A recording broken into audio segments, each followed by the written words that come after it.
예수께서 무리를 보시고 산에 올라가 앉으시니 제자들이 나아온지라.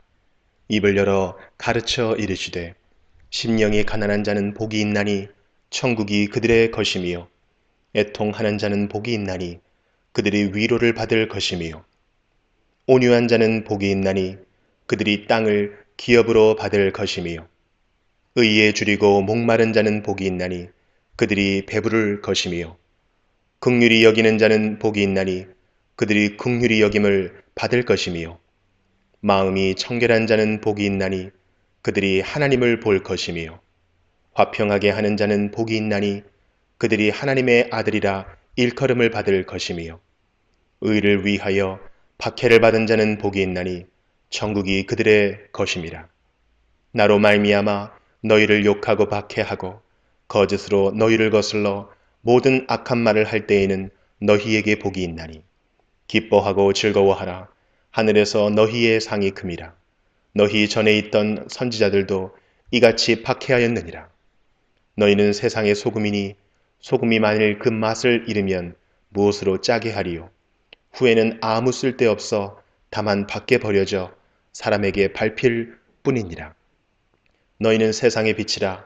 산 위에 있는 동네가 숨겨지지 못할 것이요 사람이 등불을 켜서 말 아래에 두지 아니하고 등경 위에 두나니 이러므로 집안 모든 사람에게 비치느니라. 이같이 너희 빛이 사람 앞에 비치게 하여 그들로 너희 착한 행실을 보고 하늘에 계신 너희 아버지께 영광을 돌리게 하라.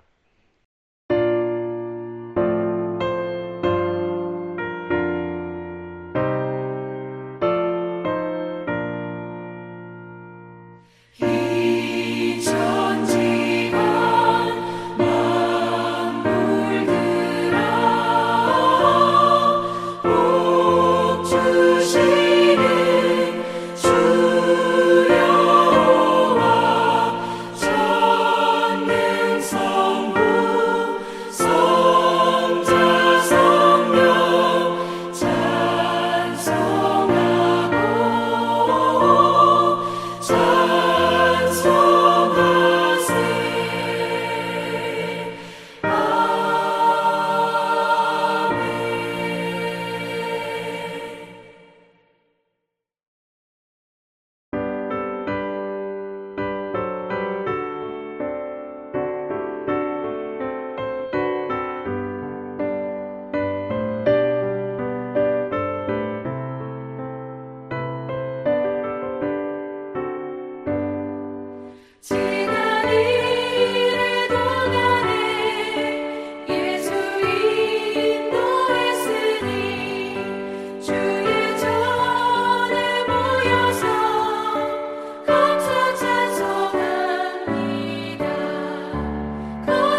고린도전서 9장 1절부터 살펴보며 함께 은혜를 나누겠습니다. 9장에는 바울 사도의 사도권에 대한 변론이 나옵니다. 아마 당시 고린도 교회 성도들 가운데는 바울이 교회의 사례를 받지 않고 자비량으로 사역하는 것을 보며 바울은 정식 사도가 아니니까 당당하게 사례를 요구하지 못하는 것이라고 비방하거나 막말하는 사람들이 있었던 것 같습니다. 이러한 배경 속에서 사도 바울은 자신의 참된 사도직에 대해 힘주어 이야기하고 있습니다. 그의 변론을 함께 살펴보면서 오늘 우리에게 주시는 교훈을 찾아보도록 하겠습니다. 1절과 2절입니다. 내가 자유인이 아니냐 사도가 아니냐 예수 우리 주를 보지 못하였느냐 주 안에서 행한 나의 일이 너희가 아니냐 다른 사람들에게는 내가 사도가 아닐지라도 너희에게는 사도이니 나의 사도됨을 주 안에서 인친 것이 너희라. 이처럼 바울이 자신의 사도권을 강조하며 반문하는 것을 보면 당시 고린도 교회 안에는 바울의 사도적 권위에 대한 의문을 제기하는 사람들이 있었음을 알 수 있습니다. 이 문제는 고린도 전서뿐만 아니라 고린도 후서 10장부터 더욱 자세히 다뤄지고 있습니다. 그 부분은 이후에 고린도 후서를 통해 함께 살펴보게 될 것입니다.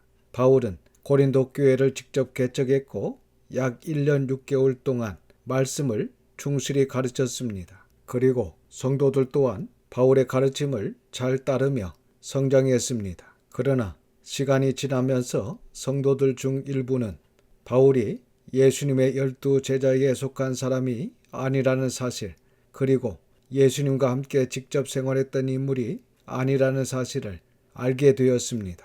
그 결과 바울이 과연 진정한 사도인가 라는 의심과 비판적 시각이 생겨나기 시작한 것입니다. 바울은 이러한 분위기를 알게 되었고 그래서 지금 고린도 교회에 자신의 사도권을 변론하고 있습니다.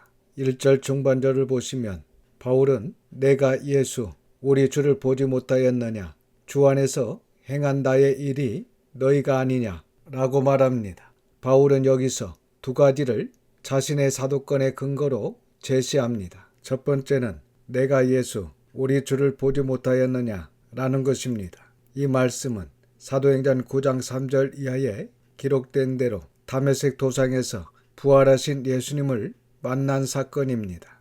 바울은 이 특별한 계시적 만남을 통해 직접 예수님께 부름을 받았음을 강조합니다. 그리고 두 번째는 주 안에서 행한 나의 일이 너희가 아니냐 라는 것입니다. 이 말씀은 바울이 고린도 교회를 최초로 세웠고 그가 뿌린 복음의 씨앗이 열매 맺는 것이 바로 고린도 교회의 성도들이라는 사실입니다. 고린도 교회가 바울의 사도적 사역이 실제로 열매로 증명되었다는 의미입니다. 그러니까 고린도 교회를 세우기 위해 바울이 씨를 뿌렸지만 하나님께서 인정하시고 역사하지 않으셨다면 어떤 열매도 맺을 수 없다는 것입니다. 그래서 2절을 보시면 바울은 분명하게 선언합니다. 비록 다른 사람들이 바울의 사도권에 대해 의심한다 해도 고린도 교회만큼은 결코 그럴 수 없다는 것입니다. 왜 그렇습니까? 고린도 교회 성도들은 바울의 복음 선포를 통해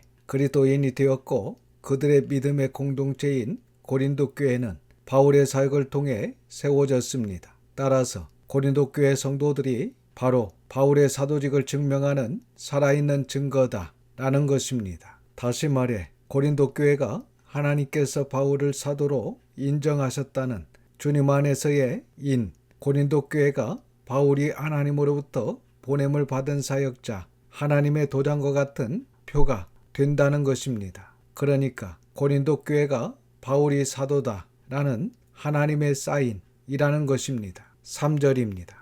나를 비판하는 자들에게 변명할 것이 이것이니 여기서 변명으로 번역된 헬라어 아폴로기아는 변호하다, 변론하다, 답변하다 라는 뜻의 법률 용어입니다. 바울은 지금 법정에서 자신의 입장을 공식적으로 소명하듯 고린도 교회 안에서 자신을 공격하는 사람들에게 분명한 답변을 하겠다는 의미입니다. 앞에서도 언급했듯이 고린도 교회 성도들이 모두 바울에게 우호적이었던 것은 아닙니다.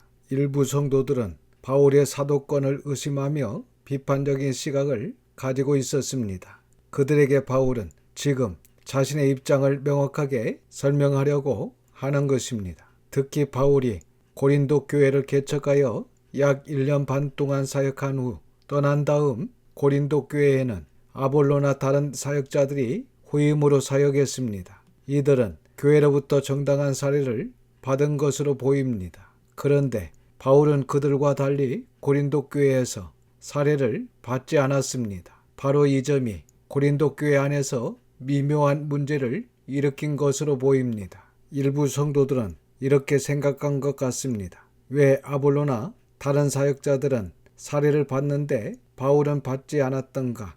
혹시 바울은 사도로서의 자격이 부족하기 때문인가? 아니면 바울 스스로도 자신의 사도권에 약점이 있다고 생각하는 것인가?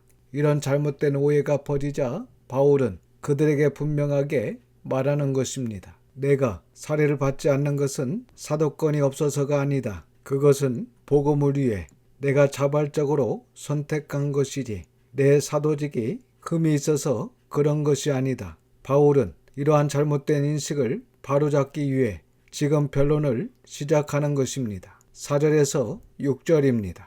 우리가 먹고 마실 권리가 없겠느냐? 우리가 다른 사도들과 주의 형제들과 게바와 같이 믿음에 자매된 아내를 데리고 다닐 권리가 없겠느냐? 어찌 나와 바나바만 일하지 아니할 권리가 없겠느냐? 4절에서 바울은 가장 먼저 인간의 기본적인 권리, 즉 먹고 마실 권리를 언급합니다. 이는 사람이 살아가기 위해 반드시 필요한 가장 기초적인 생활의 권리입니다. 바울은 이 질문을 통해 강조합니다. 자신이 개척한 고린도 교회로부터 생계에 필요한 물질적 도움을 받을 정당한 권리가 있었음을 보여주고 있습니다. 즉, 복음을 전하는 사역자는 교회로부터 생활을 공급받는 것이 결코 과하거나 부당한 일이 아니다 라는 점을 강조한 것입니다. 다음으로 5절에서 바울은 또 다른 정당한 권리를 언급합니다. 우리가 다른 사도들과 주의 형제들과 게바와 같이 믿음에 자매된 아내를 데리고 다닐 권리가 없겠느냐? 바울은 사도로서 아내를 데리고 다니며 사역하고 그 가정까지 교회 지원을 받을 권리가 있다는 사실을 말하고 있습니다. 당시 다른 사도들, 예수님의 형제들, 게바 역시 아내와 함께 사역하며 그들의 생활은 교회의 지원을 통해 유지되었습니다. 즉, 사역자와 그 가족 전체가 교회의 도움 아래 사역하는 것은 정상적이고 자연스러운 일이라는 것입니다. 바울은 이렇게 묻습니다. 다른 사도들과 예수님의 형제들 그리고 베드로도 아내와 함께 사역하면서 교회의 도움을 받는데 왜 우리만 그 권리가 없겠는가? 비록 바울 자신은 결혼하지 않았지만 그럼에도 불구하고 사도로서 가정과 사역이 함께 교회의 지원을 받을 권리가 충분히 있다는 점을 강조하고 있습니다. 6절에서 바울은 또 하나의 사실을 상기시킵니다. 어찌 나와 바나바만 일하지 아니할 권리가 없겠느냐? 바울은 고린도에서 전방을 만들며 자비량으로 복음을 전했습니다. 바나바 역시 어떤 상황에서는 스스로 생계를 꾸리며 사역한 적이 있었던 것으로 보입니다. 바울은 지금 이 사실을 언급하면서 이렇게 말하고 있습니다. 우리도 얼마든지 일을 내려놓고 교회로부터 생계비를 받을 정당한 권리가 있었다. 그러나 우리는 그 권리를 사용하지 않았다. 즉, 바울은 자신이 사역자로서 그리고 고린도 교회를 개척한 사도로서 충분히 누릴 수 있는 권리를 갖고 있었음을 분명하게 밝히고 있습니다. 그는 교회로부터 지원을 받을 자격이 없는 사람이 아니라는 것입니다. 오히려 그 누구보다도 그 권리를 누릴 수 있는 사람이었습니다. 그럼에도 불구하고 바울은 그 권리를 끝까지 사용하지 않았습니다. 왜입니까? 복음을 위해서였습니다. 누군가 걸림돌이 되는 것을 피하고 자신이 전하는 복음이 조금이라도 오해받지 않도록 하기 위해 그는 스스로 권리를 내려놓고 자신을 제한한 것입니다. 여기에는 바울의 기쁜 헌신과 복음에 대한 열정이 담겨져 있습니다. 사람의 인정이 아니라 복음이 드러나고 예수 그리스도가 높아지는 것이 그의 최우선 가치였기 때문입니다. 7절입니다. 누가 자기 비용으로 군 복무를 하겠느냐? 누가 포도를 심고 그 열매를 먹지 않겠느냐? 누가 양떼를 기르고 그 양떼의 젖을 먹지 않겠느냐? 바울은 이 세 가지 비유를 통해 아주 상식적이고 명백한 원리를 설명하고 있습니다. 첫째로 군인은 자기 돈을 들여 군 복무를 하지 않는다는 것입니다. 군인은 국가로부터 급료와 보급을 받는 것이 당연하다고 말합니다. 둘째로 포도원 주인은 자신이 심고 가꾼 포도 열매를 먹을 권리가 있다고 말합니다. 농부가 자신의 농작물로부터 어떤 유익도 얻고 열매도 먹지 못한다면 그것이 오히려 비정상적인 일이라고 합니다. 셋째로 목자는 자신이 돌보는 양떼의 젖을 짜서 마실 권리가 있다고 말합니다. 양을 기르고 돌보는 사람은 그 수고의 결과를 누릴 수 있는 것이 자연스러운 질서라고 합니다. 바울은 이 일상적인 예를 통해 이렇게 말하고 있는 것입니다. 군인도 농부도 목자도 자신의 수고로부터 정당한 대가를 받는다. 그렇다면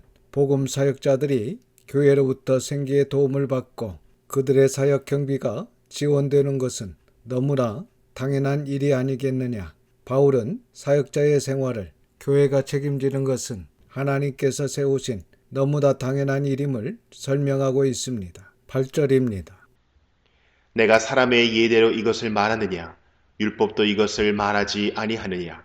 바울은 여기서 중요한 전환을 시도합니다. 앞선 7절에서 그는 일반적인 상식, 군인, 농부, 목자의 예를 들어 사역자가 생활에 도움을 받는 것이 자연스러운 일임을 설명했습니다. 하지만 이제 바울은 한 걸음 더 나아가 말합니다. 나는 지금 단순한 사람의 상식만을 말한 것이 아니다. 구약의 율법조차 동일한 원리를 말하고 있지 않느냐라고 합니다. 바울은 구약의 율법의 근거로 신명기 25장 4절 곡식 떠는 소의 입에 망을 씌우지 말라 라는 말씀을 인용한 것입니다. 그러니까 이 원리는 사람의 관습이나 세상의 논리에서 나온 것이 아니라 하나님께서 율법을 통해 이미 정하신 질서이며 하나님의 뜻에 기초한 원리이다. 이렇게 강조하고 있는 것입니다. 9절과 10절입니다. 모세의 율법에 곡식을 밟아 떠는 소에게 망을 씌우지 말라 기록하였으니 하나님께서 어찌 소들을 위하여 염려하심이냐? 오로지 우리를 위하여 말씀하심이 아니냐? 과연 우리를 위하여 기록된 것이니 밭가는 자는 소망을 가지고 갈며 곡식 떠는 자는 함께 얻을 소망을 가지고 떠는 것이라. 바울은 여기서 강력하게 강조합니다. 율법조차 가축에게 노동에 대한 보장을 명시하고 있지 않습니까? 하나님께서는 소가 일할 만큼의 권리를 누리도록 하셨습니다. 그렇다면 하물며 하나님의 일을 하는 사역자, 즉 복음을 전하고 교회를 섬기는 사람에게 그 수고의 대가를 지급하는 것은 얼마나 당연하고 타당한 일입니까? 바울은 이 비유를 통해 사역자가 교회로부터 생계비와 지원을 받는 것은 단순한 권리가 아니라 하나님께서 정하신 질서에 합당한 것임을 분명히 하고 있는 것입니다. 11절과 12절입니다. 우리가 너희에게 신령한 것을 뿌렸은즉 너희의 육적인 것을 거두기로 과하다 하겠느냐? 다른 이들도 너희에게 이런 권리를 가졌거든 하물며 우리일까 보냐? 그러나 우리가 이 권리를 쓰지 아니하고 범사에 참는 것은 그리스도의 복음에 아무 장애가 없게 하려 함이로다. 바울은 여기서 핵심 논리를 다시 한번 강조합니다. 그가 고린도 교회 성도들에게 가장 귀중한 진리의 말씀, 즉 신령한 것을 심었다는 것입니다. 그렇다면 복음을 전하고 믿음을 심은 사역자에게 교회가 육적인 지원, 즉 생계와 사역을 위한 비용을 제공하는 것은 결코 과한 요구가 아니라 정당하고 당연한 권리임을 말하고 있는 것입니다. 바울은 이를 통해 고린도 교회 성도들에게 내가 사도로서 누릴 수 있는 권리를 받는 것이 너무나 자연스러운 일임을 분명히 하고 있습니다. 바울은 자신이 고린도 교회를 세운 사도로서 그 어떠한 사람보다도 교회로부터 물질적 지원을 받을 권리가 있었음에도 그 권리를 행사하지 않았다고 밝히고 있습니다. 그리고 그 이유를 12절 후반절에서 분명히 설명합니다. 그리스도의 복음에 아무 장애가 없게 하려 함이로다. 바울은 고린도의 복음을 전하는 데 있어 어떠한 방해가 될까 염려하여 자신이 당당하게 누릴 수 있는 권리를 스스로 내려놓은 것입니다. 만약 자신이 그 권리를 주장했다면 믿음이 연약한 성도들이 이를 오해하여 바울이 복음을 위해 사역하는 것이 아니라 자신의 생계를 위해 일하는구나 라고 생각할 수 있었기 때문입니다. 사실 바울은 고린도 교회를 개척하고 그 고린도 교회를 통해 사례를 받지 않았지만 많은 곳에 전도하면서 다른 교회와 성도들의 도움을 받았습니다. 안디옥 교회는 바울을 파송했고 빌립보서 4장 15절과 16절을 보면 빌립보 교회가 바울을 후원했으며 골로새서 4장 12절에 골로새 교회에서 에바브라를 바울을 위해 파송한 것을 볼 수 있습니다. 그 외에도 브리스가와 아굴라 등 많은 동역자들이 곳곳에서 바울과 함께 했음을 알 수 있습니다. 이처럼 바울은 고린도 교회에서는 자신의 권리를 복음을 위해 제한하고 포기함으로써 복음 전파에 장애가 되지 않도록 최선을 다했습니다. 그렇다고 해서 바울이 모든 것을 포기만 한 것이 아닙니다. 그는 동시에 자신의 사도권을 분명히 강조했습니다. 왜냐하면 바울 자신의 사도권이 무시된다면 그동안 고린도 교회를 세우고 하나님의 말씀을 전한 모든 일이 무시될 뿐만 아니라 하나님의 크신 구원 계획마저 흔들릴 수 있다는 것을 알았기 때문입니다. 바울이 사도권을 강조한 이유는 자신의 대우를 위해서가 아니라 하나님의 교회를 세우는 일에 있어 하나님께서 주신 자신의 권위가 분명히 인정되어야 함을 보여주기 위함이었습니다. 사랑하는 성도 여러분, 여기서 우리가